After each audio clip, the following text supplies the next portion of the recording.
আগের মজলুমরাই এখন জালিমে পরিণত হয়েছে বলে মন্তব্য করেছেন তথ্য ও সম্প্রচার উপদেষ্টা মাহফুজ আলম। আর নাগরিক ঐক্যের সভাপতি মাহমুদুর রহমান মান্না শঙ্কা প্রকাশ করেছেন, অনেক বিষয়ে নোট অফ ডিসেন্ট থাকায় নির্বাচনের পর জুলাই সনদ বদলে যেতে পারে। সন্ধ্যায় রাজধানীর বিআইআইএসএস মিলনায়তনে এক সেমিনারে তারা এসব কথা বলেন। যে ভূমিকা ছিল সেটা আমরা দেখেছি। রাজনীতি কিংবা সামাজিক বলয়ে নারীদের অংশগ্রহণ বাড়ানোর দাবি দীর্ঘদিনের। গণতন্ত্র বিনির্মাণে নারীদের মূল্যায়ন নিয়ে আছে বৈষম্য। এ নিয়ে উইমেন ইন ডেমোক্রেসির গোলটেবিল আলোচনা। নারীকে বাদ দিতে চায় বাংলাদেশের পলিটিশিয়ানরা, যেখানে বক্তারা তুলে ধরেন নারীর ক্ষমতায়ন বৃদ্ধিতে করণীয় এবং সংসদ নির্বাচনে দলীয় মনোনয়নের ক্ষেত্রে নারীর প্রতি বৈষম্য নিরসনের বিষয়টি। বাংলাদেশের মোড় ঘুরিয়ে দেওয়া ডিসিশন যেখানে নেওয়া হয় সেখানে কোনো নারী নাই, এটা হচ্ছে বাস্তবতা। প্রায় 100 বছর পার করে এসেও আমরা এটা ভাবতে পারছি না যে নারী নিয়ে কথা বলা কোনো পাশ্চাত্যের ব্যাপার না।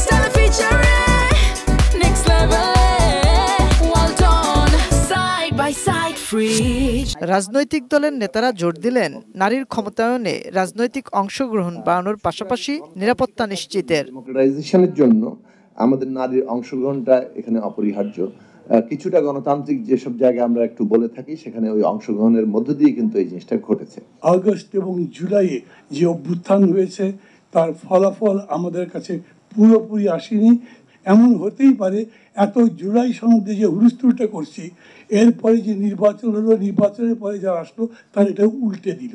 তথ্য ও সম্প্রচার উপদেষ্টা মাহফুজ আলম বলেন, জুলাইয়ে রাষ্ট্রীয় ফ্যাসিবাদ উৎখাত হলেও সামাজিক ফ্যাসিবাদ রয়ে গেছে।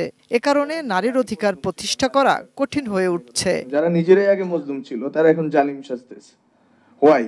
1.5 বছর আগে যার সাথে আমরা সবাই মৈত্রী করলাম, আমাদের সবাই এখানে যারা আছি ফ্যাসিবাদ বিরোধী সবাই মিলে একসাথে ছিলাম, আজকে কেন সে আমার উপর জালিম জুলুম চাপাইতে চাচ্ছে বা আমি তার উপর চাচ্ছি, দুই অর্থেই যদি ধরি। ফলে এখানে এই সংকটটা বাংলাদেশের, আমি মনে করি এটা বোঝা দরকার, এবং এখানে নারী হচ্ছে সবচেয়ে বড় ভিকটিম হচ্ছে। অন্তর্বর্তী সরকারের প্রথম 8-9 মাসে 2 শতাধিক আন্দোলন হলেও সরকারের পাশে না দাঁড়িয়ে রাজনৈতিক দলগুলো নানা সুবিধা নিয়েছে বলে অভিযোগ করেন তথ্য উপদেষ্টা। যে অনেকগুলো ক্রাইসিস একদিন 2 দিনের মধ্যে সমাধান করা যেত। মাহাদি সেকেন্দার, এটিএন নিউজ, ঢাকা।